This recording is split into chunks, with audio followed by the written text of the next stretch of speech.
Monsieur Alain Bolodjoa, si vous nous entendez, bonjour. Bonjour à vous, bonjour à tous qui nous suivent en ce net moment. En tout cas, nous sommes dans le studio avec Poulousou Amban et nous allons avec Alain Bolodjoa. Ça faisait longtemps qu'on ne l'a plus eu. Essayer un tout petit peu de décortiquer l'actualité congolaise, mais aussi l'actualité de son parti politique.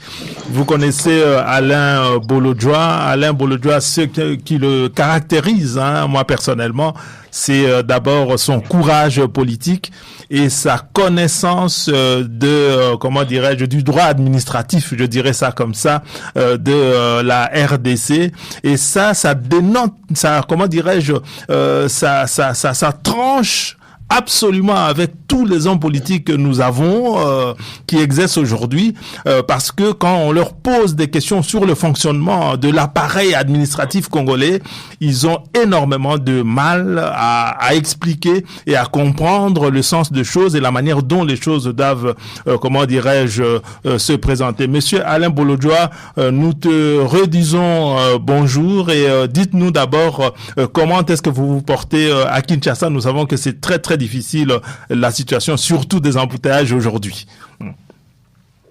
Ah oui, il y a un problème de dysfonctionnement systémique qui se ressent dans tous les secteurs de la vie. Tellement que les dirigeants sont indisciplinés, même le peuple emboîte les pas.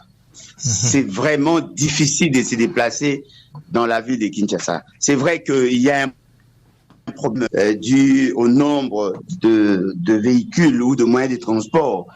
Mais la problématique aujourd'hui de la circulation ne réside pas seulement à ce niveau. Nous avons d'autres problèmes du genre l'indiscipline au niveau de la police des circulations. Les usagers de la route n'ont pas la culture de respecter le code de la route. D'ailleurs, le code de la route aujourd'hui est obsolète. On n'a plus de permis de conduire, on a des difficultés d'avoir des cartes roses. Le code en soi n'est pas appliqué. Et devant cette réalité, ça renforce davantage l'embouteillage, sans oublier que nous avons déjà des problèmes de route, beaucoup de nids de poules, et donc naturellement, se déplacer à Kinshasa n'est plus facile comme vous l'avez connu. En tout cas, situation extrêmement difficile à Kinshasa. Nous ne savons pas très très bien si c'est uniquement du ressort de la ville-province de Kinshasa ou si les ministères sont aussi, quelque part, redevables de ces impossibilités de dérouler à Kinshasa. Vous faites l'aéroport jusque à traverser la ville, vous le faites en 5-6 heures. Ce n'est pas normal, Monsieur Bolodjoa. Oui, comme vous l'avez dit, la compétence de la régulation de route est entre le gouvernement central et le gouvernement provincial. Et cela ressort des dispositions pertinentes de l'article 203 de la Constitution. Ce sont des compétences concurrentes entre les provinces, qui sont des entités régionalisées, et le gouvernement central. Mais fort malheureusement, nous nous rendons compte que c'est plus le gouvernement central qui s'accapare de la situation. Il prend certaines décisions qui apparaissent symptomatiques parce que déjà, ils ont eu à prendre des décisions exceptionnelles qui ne cadrent même pas avec notre code de la route. Ils ont permis à ce que le véhicule puisse violer d'autres bandes. C'est vrai que c'est exceptionnel, mais cela n'a pas résolu le problème, d'autant plus que l'essentiel de routes qui relient deux communes ne sont pas praticables. Voyez-vous, vous êtes par exemple sur le boulevard du 30 juin. Ceux qui veulent aller vers la commune de Kinshasa sont astreints de contourner vers Willery pour prendre leur route habituelle. Alors que si on avait Ouangata en bon état, on avait Kasavubu en bon état, on avait Kassai, Kabamba, tous ces avenues-là étaient en bon état, Kabinda, eh ben, on allait faciliter le flux et on allait désengorger les routes qui sont aujourd'hui bouchées. Un autre élément, c'est le système que l'on met pour la réhabilitation des routes. Comme vous le savez, nous avons créé le FONER, c'est un fonds national pour l'entretien de routes. Et ces fonds-là, apparemment, sont affectés ailleurs. Ça ne sert pas, en fait, l'objectif pour lequel ils ont été créés. Et nous voyons qu'il y a un problème de financement de routes, il y a un problème de programmation en termes de la construction, de réhabilitation de routes. Il y a un problème en fait, ils ont créé d'autres structures parallèles. Et puis, il y a un problème de suivi en termes de construction de routes parce que la qualité ne suit pas. Et donc, tous ces éléments-là mis ensemble justifient dans une large mesure la situation qui est la nôtre aujourd'hui. En tout cas, situation extrêmement difficile au point où partant de Belgique jusqu'en RDC, on devrait passer 7-8 heures, mais plus de la moitié de ce temps, on va le passer à traverser la ville de Kinshasa.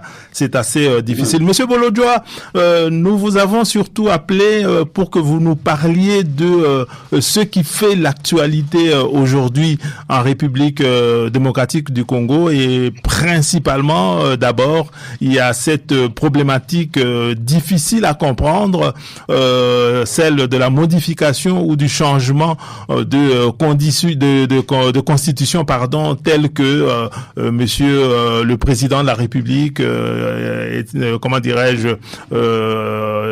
Tshisekedi Tshilombo est en train de le faire. La première fois où Monsieur Tshisekedi a abordé la problématique de la modification de l'appareil de l'État en République démocratique du Congo, c'est quand il a commencé à dire regardez, il y a une instabilité terrible dans les provinces, les assemblées provinciales font tomber le gouverneur comme des mouches, il y a une instabilité, il faut résoudre ce problème.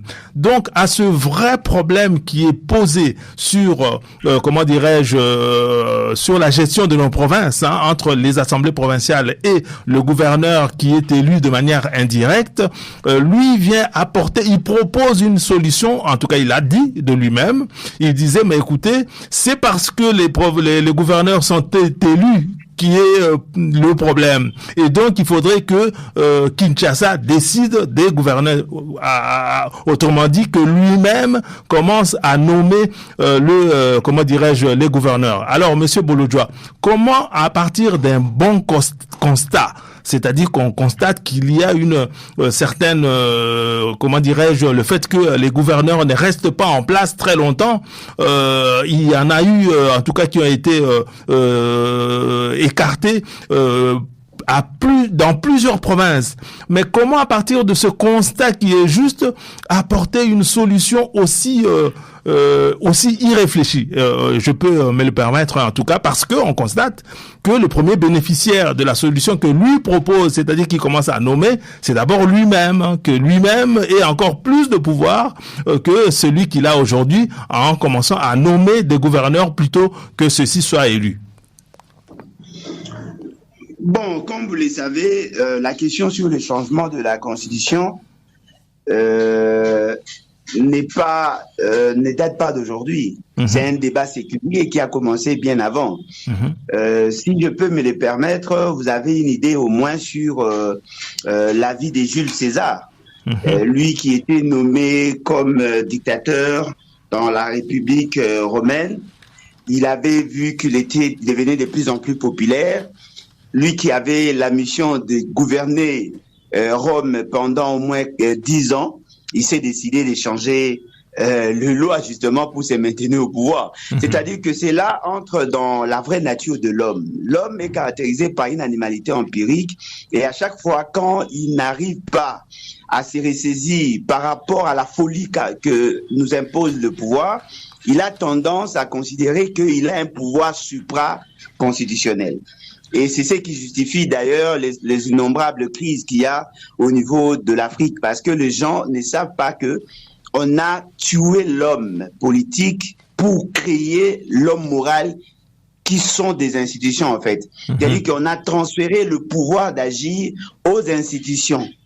Ce sont les institutions qui sont là justement pour appliquer le politique public et ainsi de suite. Bien qu'il y a des animateurs, mais ce sont plutôt ces principes-là qui gouvernent la société. Alors, M. Félix Tshisekedi n'est pas loin de cette réalité. Il a cette nature-là. Vous comprenez qu'en tant qu'humain, il peut être appelé à chercher à se maintenir au pouvoir. Mais fort malheureusement, il est fait de la plus mauvaise manière. Voyez-vous? Parce que déjà au départ, pour combattre une constitution, il faudrait la connaître. Pour arriver à réformer l'État, il faudrait les connaître. Vous ne pouvez pas venir parler de questions aussi épineuses sans maîtriser l'histoire politique. Voyez-vous? Vous savez, lorsqu'on a renversé le pouvoir Kasavubu Lumumba, le premier coup d'État, le gouverneur avait un autre statut.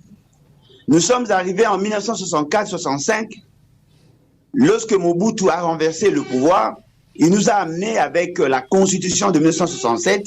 Cette constitution a consacré un certain nombre de pouvoirs en la personne du président. Nous avons évolué. En 1970, il a eu à réviser la constitution, 71, 1974 et même en 1994. Laurent Désiré Kabila est arrivé, bien qu'il a fait semblant d'organiser des élections par main levée, mais l'essentiel de gouverneurs ont été nommés.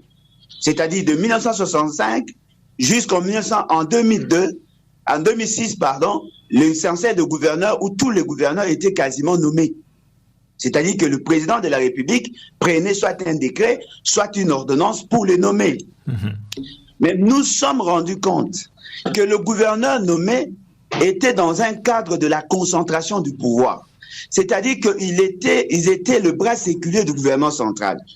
Or, nos amis qui prônaient pour le fédéralisme nous ont démontré que l'autonomisation de provinces allait plus permettre à l'État de gagner en termes d'efficacité, mais aussi en termes d'efficience.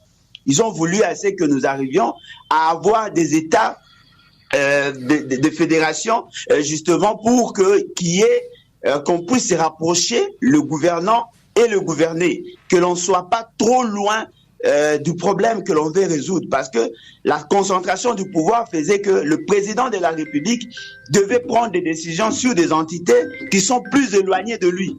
Voilà pourquoi nous avons dit, ok, comme vous pensez, vous les fédéralistes, vous pensez que nous devons donner une large autonomie, nous avons opté pour le régionalisme constitutionnel dont le maître mot est la décentralisation. De ce fait, les entités régionalisées, c'est-à-dire nos provinces, ont une certaine autonomie.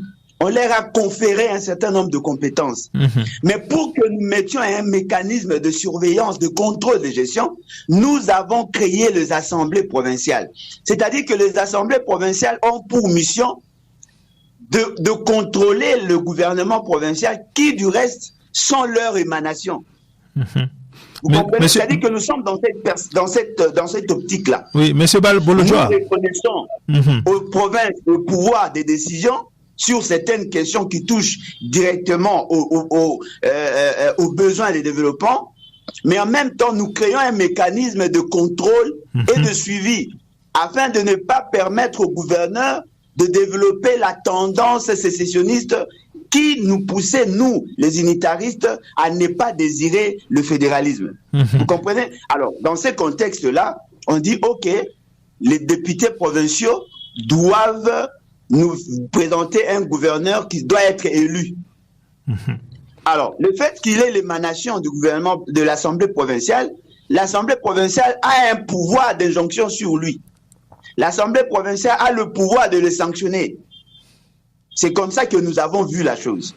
Mais Monsieur Bolodjoa, juste à cet endroit-là, le gouverneur n'est qu'en partie l'émanation des assemblées provinciales, parce que il n'est pas obligé d'être un élu de l'Assemblée provinciale pour être désigné, parce que c'est une partie en tout cas des problèmes qui sont posés.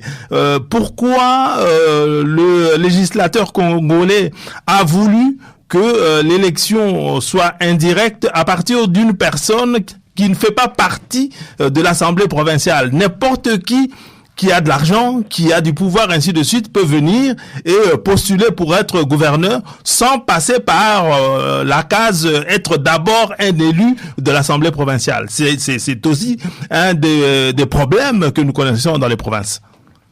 Bon, en fait, le problème, c'est que déjà au départ, la Constitution n'a pas interdit à un élu député d'être candidat. Nous avons voulu que le gouverneur soit élu au suffrage universel indirect, justement parce qu'il doit être élu par les élus. Voyez-vous, les députés provinciaux sont élus au suffrage universel direct et à leur tour, ils élisent le gouverneur qui peut être député provincial ou autre Congolais, parce qu'il y a de ces Congolais qui sont indépendants, qui sont membres des partis politiques, mais qui peuvent, n'est-ce pas, compétir dans le challenge du gouverneur pour avoir le gouvernorat. Et généralement, le gouverneur est élu sur une liste. Il a un colistier. C'est lui qu'on appelle le vice-gouverneur.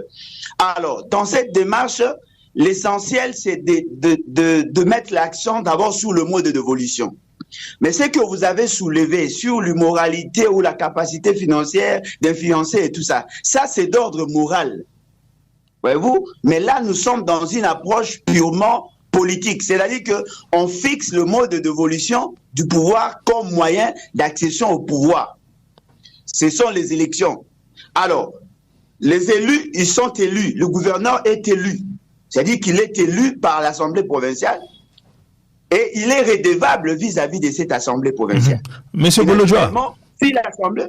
Monsieur Bolodjoa, oui, mais il y a une faille terrible dans cette organisation-là. C'est-à-dire que si le gouverneur est élu à partir du fait qu'il est lui-même, député provincial, il a un parti qui le soutient. Il a des membres dans cette assemblée qui le soutiennent. Ça participe de la stabilité du gouvernorat. Dans partout où les élections sont faites de cette manière-là, en tout cas, intrinsèquement, le gouverneur a une certaine, entre guillemets, une sorte de majorité au sein de cette assemblée qui fait que il peut gouverner de manière plus ou moins stable. Mais quand c'est un individu qui est venu pour 1000 raisons, qui s'est fait élire, mais il n'a pas d'électeurs qui lui sont plus ou moins fidèles, sauf à payer. Et donc là, il y a une faille qu'il faut essayer de reconnaître, M. Bolodjoa. Bon, en fait, ça dépend des approches, ça dépend de la perception que l'on s'est fait. C'est que vrai, il y a eu des gens qui avaient la majorité parlementaire, la majorité à l'Assemblée provinciale, mais qui ont mesuré. Je vous donne par exemple le cas du Kasaï oriental. Voyez-vous, le Kasaï oriental, la législature passée, au Kasaï oriental, il y avait un Maouéja. Il était issu d'une assemblée provinciale dont l'UDPS avait la majorité. Mais cela ne lui a pas permis de durer longtemps et de bien gérer. C'est-à-dire que nous sommes là d'abord dans une approche positive. Parce que si vous revenez sur l'approche normative, vous risquez... Nous sommes dans une approche normative. Si vous entrez dans une approche positive, vous allez vous rendre compte que la nomination expose plus les provinces que les élections. Parce que dans la nomination, c'est la personne du président qui désigne la personne de son choix. Bien sûr. Voyez-vous? De la même manière, aujourd'hui, l'essentiel de gouverneurs sont de la famille politique de Félix Tshisekedi. Et l'essentiel des assemblées provinciales ont la majorité, le membre de la famille politique de Félix Tshisekedi. C'est-à-dire qu'en réalité, le fait seulement qu'ils sortent tous de la même famille, ils devaient bien gérer. D'autant plus que l'autorité dite morale, c'est lui qui est le président de la République, c'est lui qui a la maîtrise de l'Assemblée nationale, c'est lui qui a la maîtrise du Sénat, c'est lui qui a la maîtrise des assemblées provinciales. Toutes choses restant inchangées, en réalité, il devait bien gérer. Mais fort malheureusement, la donne que vous introduisez, c'est la donne de l'immoralité. Or, si vous allez dans cette approche positive, vous allez vous rendre compte que l'immoralité est sanctionnée et prohibée par nos lois et par la Constitution. C'est-à-dire que ceux qui ont la possibilité d'appliquer le loi ne le font pas. Parce que c'est lui qui n'a pas la majorité de l'Assemblée provinciale. Il peut avoir l'intention de postuler, mais il n'a aucune garantie pour être élu. Si c'est le jeu politique. Utiliser le moyen pour convaincre le député, c'est ce qu'on appelle corruption. Alors en réalité, un monsieur comme ça ou une dame comme ça devait voir sa candidature être rejetée, d'autant plus que la loi électorale déjà condamne la pratique de la corruption. Vous comprenez? C'est-à-dire que dans tous les cas, l'immoralité peut aussi intervenir, que ce soit dans la nomination, que ce soit dans le vote direct. Il suffit seulement que l'on applique les lois les lois et la Constitution pour nous garantir dans cet aspect de choses. Alors, ce que je disais, c'est que le gouverneur a double statut.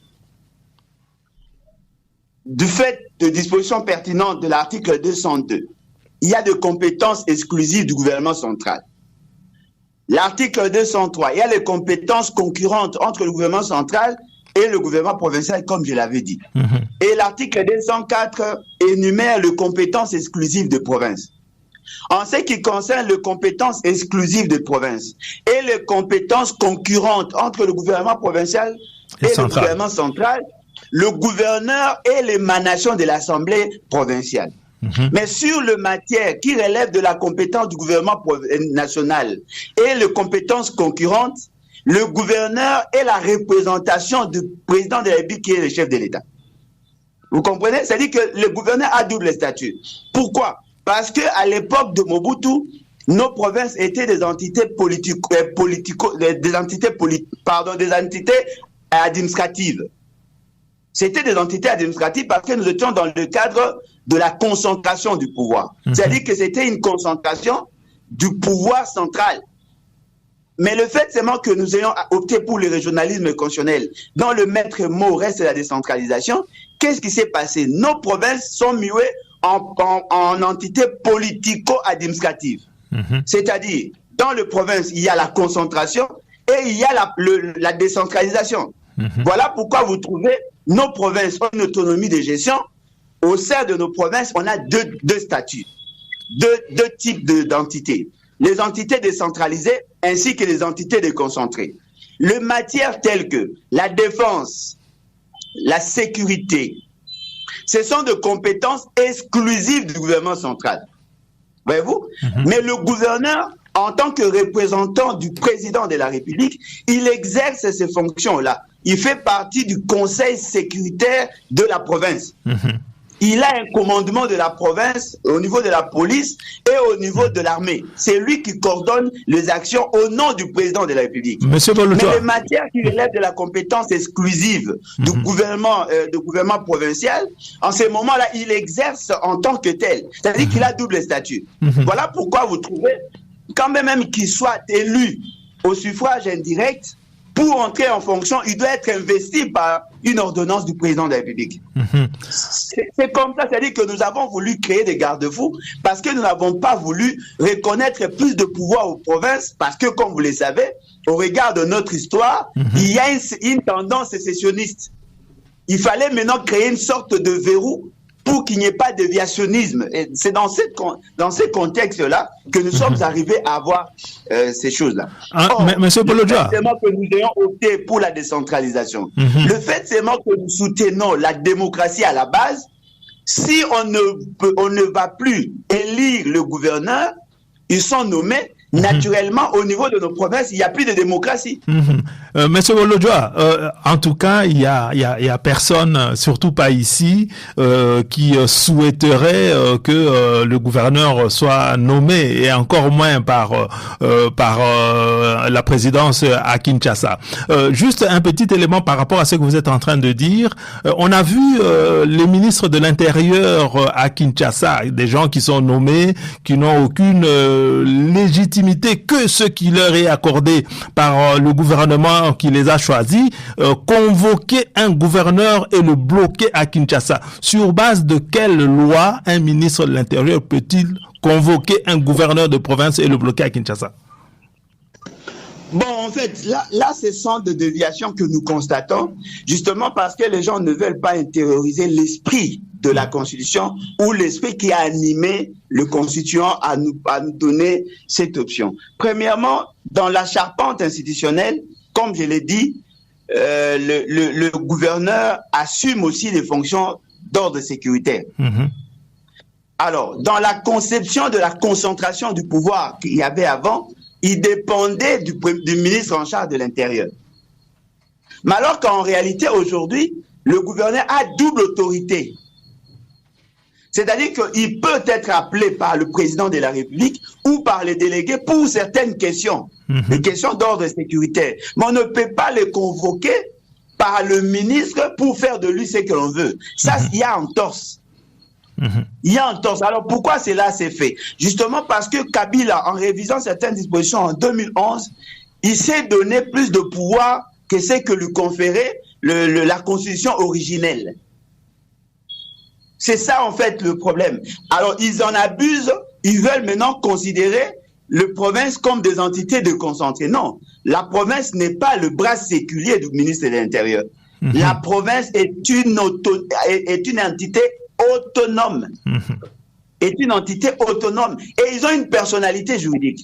Le gouverneur dépend des députés provinciaux, mais ils traitent aussi sur des questions d'ordre sécuritaire. S'il y a un problème d'ordre sécuritaire, il peut être invité effectivement par le gouvernement, mais le ministre n'a pas le droit de lui priver sa liberté dès lors qu'il a d'autres responsabilités qui échappent au contrôle du gouvernement central.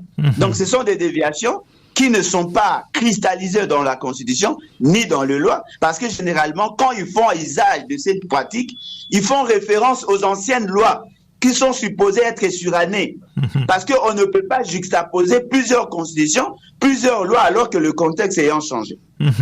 En tout cas, merci beaucoup pour ces éclaircissements, Monsieur Bolojwa. Un autre élément qui a été relevé par le président de la République concernant la nécessité de modifier ou de changer la Constitution, c'est que le président pense que la constitution actuelle ouvre la porte à des possibilités de démembrement de notre pays à partir du moment où il est clairement écrit là-dedans que, que le Congo peut céder une partie de sa souveraineté pour le bien quelque part de l'unité africaine. Et ça, première question, Monsieur Bolojwa, quel est l'esprit du constituant quand il a écrit cet article qui dit que effectivement pour certains besoins de l'intégration régionale ou africaine, le Congo peut accepter de céder une partie de sa souveraineté. Quel est l'esprit de cet article? Bon, le malheur est que M. Félix Tshisekedi étant souffrant d'une chasteté cognitive en matière de la gouvernance, il a une interprétation, je dirais, atypique en fait, des dispositions de la Constitution. Déjà, nous devons savoir que dans la Constitution, il y a plusieurs chapitres, il y a plusieurs titres. Le titre qui concerne la souveraineté, c'est au début de la Constitution. Voyez-vous? C'est au début de la Constitution. C'est à partir déjà de l'article 1er jusque vous allez à l'article 9. Je lis d'abord l'article 9 pour que nous comprenions. L'État exerce une souveraineté permanente, notamment sur le sol, le sous-sol, les eaux, les forêts, sur les espaces aériens, fluviaux, lacustres et maritimes congolais, ainsi que sur le mer territoriale congolaise et sur le plateau continental. Les modalités de gestion et de cession du domaine de l'État visées à l'alinéa précédent sont déterminées par la loi. Cela sous-entend quoi? Sur les questions de la souveraineté, la question est suffisamment claire. L'État exerce une souveraineté permanente, c'est-à-dire que cette souveraineté ne peut pas être rompue. C'est là la question de la souveraineté. Mais l'article dont fait mention M. Félix Tshisekedi, fort malheureusement, il est lit à sa manière, et je comprends pourquoi. Il s'agit de l'article 217. Et cet article entre dans le cadre des traités et accords internationaux. Comme vous le savez, la souveraineté nationale, sous pied de l'article 5 et même l'article 1er de la Constitution, il y a une souveraineté nationale. La souveraineté nationale est reconnue au seul peuple. Voyez-vous, c'est le peuple qui est souverain. Sur le plan interne, l'État exerce son pouvoir, son droit, sa force, son pouvoir coercitif dans notre territoire. Parce que l'influence de notre État se limite au niveau de 2 345 409 km². C'est là où on exerce notre influence. Nous ne pouvons pas exercer notre influence en dehors de nos frontières. Mais le fait que nous soyons sujets du droit international, membres de la communauté internationale, nous sommes en relation avec les autres États. Vous comprenez? En tant que tels, les relations qui nous lient avec les autres États ne sont pas assujetties par nos lois. Le fait que nous soyons sujets du droit international, nous sommes en coopération, que ce soit avec les États, que ce soit avec les organisations. Mais pour que nous coexistons en international, on ne peut pas imposer nos lois. C'est vrai qu'en interne, il nous est reconnu le droit de décider sur ce que nous voulons. Nous avons le pouvoir de décider en dernier ressort. En tout cas, allô? Allô? Ce sont des lois que nous avons acceptées préalablement, qui s'appliquent au niveau international et qui ont aussi tendance à influencer nos décisions en interne. Je vous prends juste des cas. Nous sommes membres du droit, membres de la communauté internationale. En tant que tel, nous avons un engagement en international par rapport à la gestion de nos forêts. Comme vous le savez, nous avons participé à la signature du protocole de Kyoto et nous l'avons ratifié. Voyez-vous? Et cela nous a obligés à nous de réclassifier nos forêts. C'est-à-dire le fait que la communauté internationale est soumise à une pression naturelle de l'atmosphère avec la problématique du réchauffement climatique, la communauté internationale qui reconnaît que nous sommes membres de cette organisation a demandé à ce que nous réduisions notre production anthropique, mais aussi réduire notre exploitation de forêts pour sauver le monde. Ces conventions-là, cette réalité-là n'est pas régie par nos lois. C'est régi par les lois internationales. Voyez-vous? Et cela a fait que, dans ce contexte, nous étions astreints, nous, en interne, de revoir notre code forestier. Nous avons donné un code forestier justement pour répondre à l'exigence de la communauté internationale. Deuxième élément, dans notre territoire ici, où l'État exerce pleinement sa souveraineté, il y a des coins où l'État n'a pas le droit d'injonction, n'a pas le droit d'imposer sa volonté. Par exemple, les ambassades. Les ambassades sont chez nous, mais les ambassades ne sont pas soumises à toute notre législation. Ils ont une gestion exceptionnelle. C'est-à-dire que la manière dont nous gérons les questions diplomatiques au niveau national diffère de la loi qu'on exerce sur nous.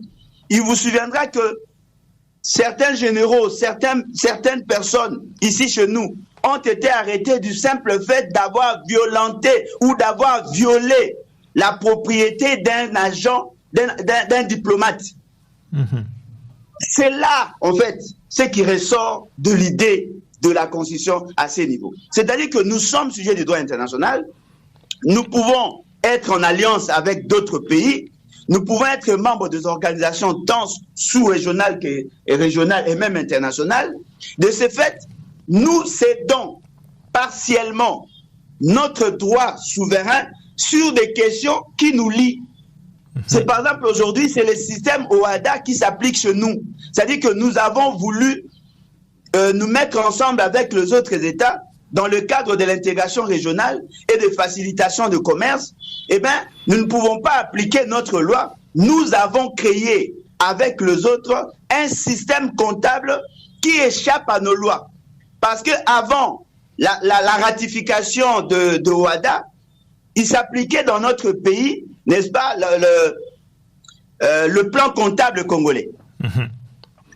Alors, nous avons abandonné les plans comptables congolais. Aujourd'hui, c'est le système comptable OHADA qui s'applique chez nous. C'est-à-dire que si nous sommes en conflit entre nous et une entreprise, eh bien, l'instance qui doit trancher les litiges n'est pas la loi, l'instance juridictionnelle congolaise, mais plutôt l'organisation qui était mise en place par rapport à ça. Mais monsieur Bolojwa, oui, nous avons, s'il vous plaît, nous avons l'obligation, nous sommes astreints, n'est-ce pas, à accepter préalablement. C'est-à-dire que nous signons un traité, nous déposons les instruments de ratification, là nous exerçons notre souveraineté parce que nous ne sommes pas obligés.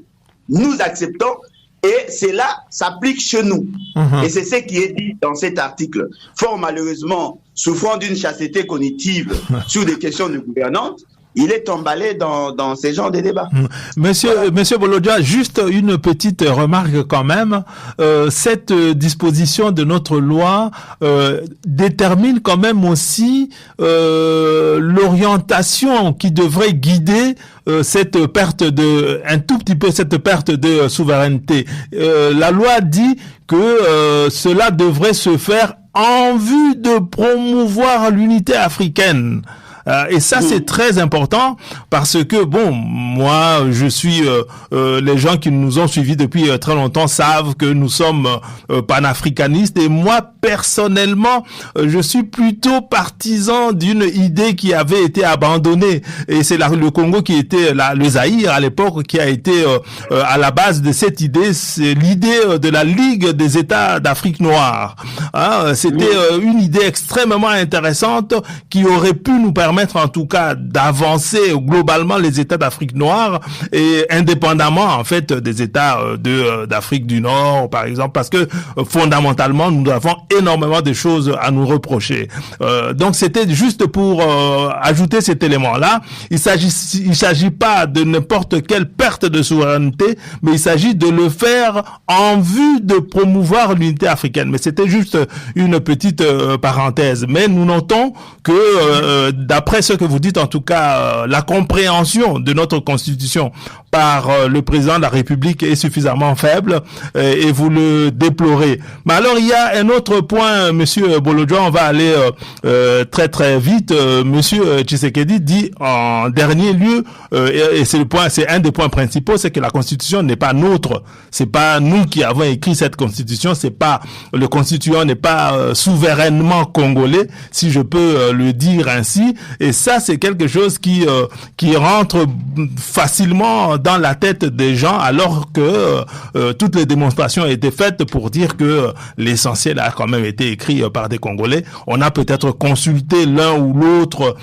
spécialiste international, mais la matière fondamentale de cette Constitution est une matière congolaise. Bon, déjà, si vous le permettez, à l'article 217, lorsqu'on dit la République démocratique du Congo peut conclure, c'est-à-dire qu'on nous reconnaît une certaine souveraineté de décider ou de ne pas, d'accepter ou de ne pas accepter. Absolument. Des traités ou des accords d'association. Lorsqu'il s'agit des associations, cela veut dire vous cédez et vous recevez quelque chose dans le cadre bilatéral. Lorsqu'on dit ou de communauté, c'est-à-dire on se met ensemble. Mais nulle part ici, on a dit on cède pour ne rien recevoir. Et on ne parle pas en termes de terre. Voyez-vous, cette manière de percevoir, c'est justement parce qu'il a l'intention de manipuler l'opinion. Alors, par rapport à la question à cette question de l'origine de la Constitution. Vous savez, nous avons le malheur d'avoir quelqu'un qui est caractérisé par le souci de mentir. Et le fait seulement qu'il est vulnérable, très souvent, lui aussi, il est victime du mensonge. C'est-à-dire qu'il prend ce qui s'est dit dans la rue et il en fait une philosophie, une pensée politique. C'est que M. Félix Tshisekedi dit par rapport à l'origine de ceux qui auraient rédigé ou conçu la Constitution, c'est ce qui s'est dit dans la rue. C'est-à-dire que ce sont ces militants qui le disaient et lui, le fait qu'il reproduit, il n'a fait que ressasser cela.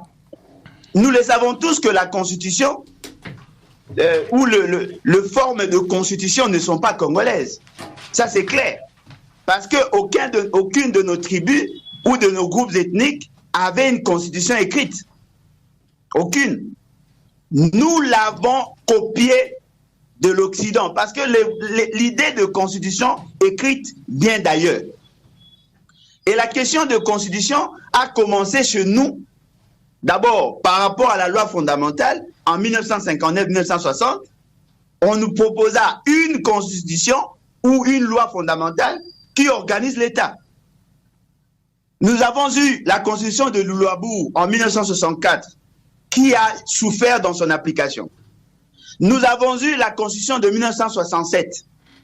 Nous avons eu la révision de 1970, la révision de 1971, la révision de 1974, la révision de 1994, mais entre les deux, il y avait aussi une constitution qui était proposée, la constitution de 1992, qui était la constitution de la Conférence nationale souveraine. C'est là notre historicité, notre histoire sur les constitutions. Alors, on confie la mission, n'est-ce pas, au Sénat, pour proposer un avant-projet. Le Sénat conçoit. Voyez-vous, la commission avait conçu, je pourrais appeler le canevas de la Constitution. Ils ont essayé d'analyser à leur niveau. Ils ont donné les orientations politiques nécessaires. Ils ont maintenant procédé par la consultation de l'élite intellectuelle, l'élite scientifique. Ils ont consulté des professeurs d'université qui, du reste, n'étaient pas sénateurs. Et dans le lot, ils ont consulté aussi d'autres experts sur des questions juridiques et essentiellement constitutionnelles. Ils ont émis leur point de vue, ils ont fait leurs propositions. Mais le comble est que le constituant ou le Sénat n'avait pas tout pris. Il a pris ce qu'il trouvait nécessaire. C'est-à-dire que les experts sont venus apporter la technique légistique. Ce n'est pas qu'ils ont apporté la philosophie de la Constitution. Non, ils ont apporté du côté légistique comment élabore-t-on la Constitution. Et ils ont débattu sur certaines questions en termes d'options, parce que l'option que nous avons fait une sorte de mixture de plusieurs options. Et ils ont essayé de voir si dans leur pays, cela était facile d'appliquer. Ils n'ont fait, c'était qu'une consultation. C'était pas une décision. Alors, ils ont fini le travail avec les experts, ils ont apporté la donne politique et ils nous ont proposé une constitution, un avant-projet de constitution avec 219 articles. Je précise, 219 articles. Mais aujourd'hui, nous avons une constitution de 229 articles. Alors, sur les 219 articles, ils ont eu à rejeter, déjà à ce niveau-là, au niveau de l'Assemblée du Sénat, 6 articles. Ils ont élagué 6 articles. Ils ont revisité certaines dispositions qui leur ont été proposées et ils ont modifié en profondeur 139 articles.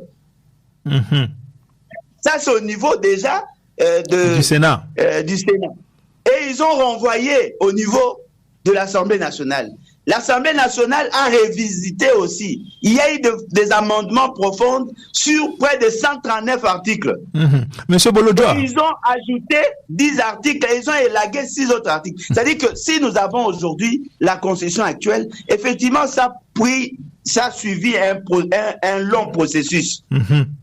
Et voilà, on décide maintenant, on dit, non, voilà, c'est une constitution des étrangers. Non, mais attendez, ce n'est pas le fait qu'on a consulté un certain nombre d'experts que cela donne la nationalité à cette constitution.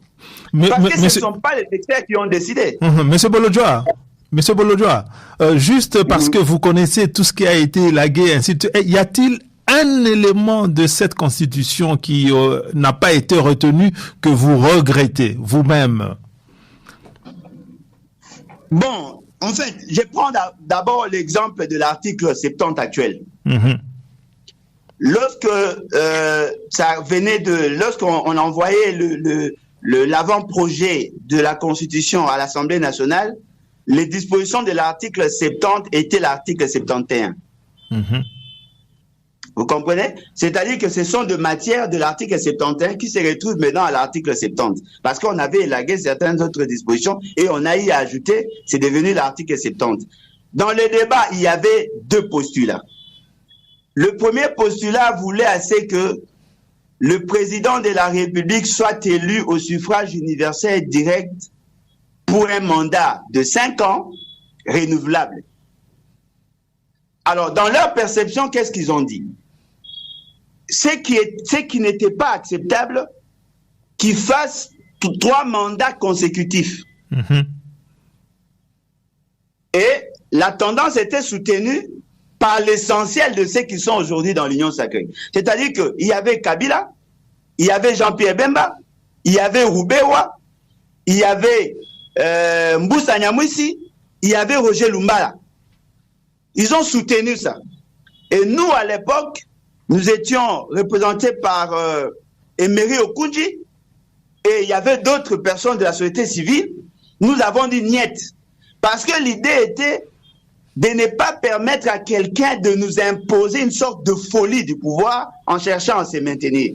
On devait limiter le nombre. C'est nous qui avons décidé, qui avons influencé l'opinion, qui avons influencé la tendance. C'est par contre nous qui avons dit qu'il fallait aussi limiter le nombre de mandats. Et dans ces débats-là, nous l'avons remporté. Et les autres ont accepté. Voyez-vous? C'est-à-dire que ce n'est pas que dans cette constitution, tout est parfait. Mais je pense que ceux qui veulent apporter des changements n'apportent pas des innovations, en fait. Ils ne reprennent que ce qu'il y a eu dans les autres constitutions. Parce que si on veut que le président de la République puisse commencer à nommer le premier ministre sans la majorité, si on veut que le président de la République puisse nommer le gouverneur sans l'Assemblée provinciale, ne pensez pas que ça n'a jamais existé. Ça a existé, mais ça a échoué. Et donc, moi, je pense qu'il y a certaines matières, telles que la question, la promotion du genre, où on parle de la discrimination de la femme. Moi, personnellement, je n'étais pas d'accord. Parce que je considère que le fait seulement de le dire était une manière discriminatoire contre la femme. Parce que déjà, il y a certains articles qui énonçaient déjà le principe de l'égalité. Alors, pourquoi faire une disposition exceptionnelle pour la femme? C'est sur ces questions-là que nous avons contesté. Et lorsque nous avons dans le cas de débat, il y avait un problème sur l'article 10 de la Constitution. Et dans notre argumentaire, on disait qu'on aurait donné la nationalité à ce que d'aucuns appellent les Banyamulenge. Mais lorsque nous avons lu la loi de 2004, parce que la loi de 2004 était issue de l'accord global et inclusif et de la constitution de la transition, on s'est rendu compte que l'article 4 avait déjà énoncé le principe sur la nationalité et aucunement on n'a parlé de la nationalité d'origine. C'est comme ça que nous nous sommes dit, ok, ça valait quand même la peine, et c'est passé par référendum. Et donc, ceux qui veulent maintenant l'attaquer, ne l'attaquent pas parce qu'elle a des faiblesses. D'ailleurs, je ne pense pas qu'ils vont apporter une constitution sans problème. Ils ne vont pas apporter une constitution parfaite. Cette constitution aura certainement des lacunes. Et déjà, le fait que vous défendez l'idée que le président de la République puisse commencer à nommer le gouverneur, vous comprenez que nous ne sommes pas déjà d'accord. Et donc, ça va toujours susciter débat. Mais ce qui est important, il faut reconnaître que si nous avons respecté cette constitution, si nous l'avons réellement appliquée, le pays serait très loin. Très loin. Que ce soit sur le plan démocratie, que ce soit sur le plan de gouvernance au quotidien, la question sociale, sécuritaire, ça allait être résolu parce que cette constitution a tenu compte de notre histoire et de nos réalités profondes. Aujourd'hui, on veut tailler une constitution sur le saut d'humeur de quelqu'un. Nous disons non. En tout cas, Monsieur Bolojwa, nous arrivons à la fin de notre échange. Pourtant, il restait un chapitre concernant donc les rencontres de Luanda avec votre nouvelle ministre des Affaires étrangères. C'était un chapitre important. Mais vraiment, peut-être que nous allons vous rappeler d'ici 15 jours pour aborder cette question des affaires étrangères et surtout de la politique étrangère de la RDC si déjà la RDC aujourd'hui a une politique étrangère, parce qu'on se rend quand même compte qu'il y a des grosses matières, on donne à des gens qui n'en connaissent pas grand-chose, aller négocier à l'extérieur, c'est vraiment quelque chose qui nous émeut, que nous n'arrivons pas à comprendre. Monsieur Bolojua, en ce qui vous concerne vous-même, vous avez récupéré votre passeport? Oui, depuis le mois d'octobre. Oh, d'accord, c'est parfait. Donc, vous pouvez maintenant voyager sans, comment dirais-je, sans crainte, si je peux le dire. Non, mais ne vous en faites pas. Même pour me déplacer en interne, ça me prend plusieurs minutes que les autres. Ah oui, d'accord. Appeler la direction générale. La direction générale doit appeler le Conseil national de sécurité et ils doivent consulter le directeur de cabinet de M. Félix. C'est un peu compliqué avec ces gens. Votre parti... Mais j'arrive quand même à voyager en interne. D'accord. Votre parti politique est, moi je vais dire, en construction. Est-ce que cela va positivement? Oui, oui. En tout cas, ça évolue. Il y a des adhésions. Il y a des adhésions, il y a des gens qui comprennent petit à petit la vision que nous portons et ça fait qu'aujourd'hui, en tout cas, on a l'ambition d'être parmi les grands. En tout cas, Monsieur Bolojua, merci beaucoup. Merci à vous.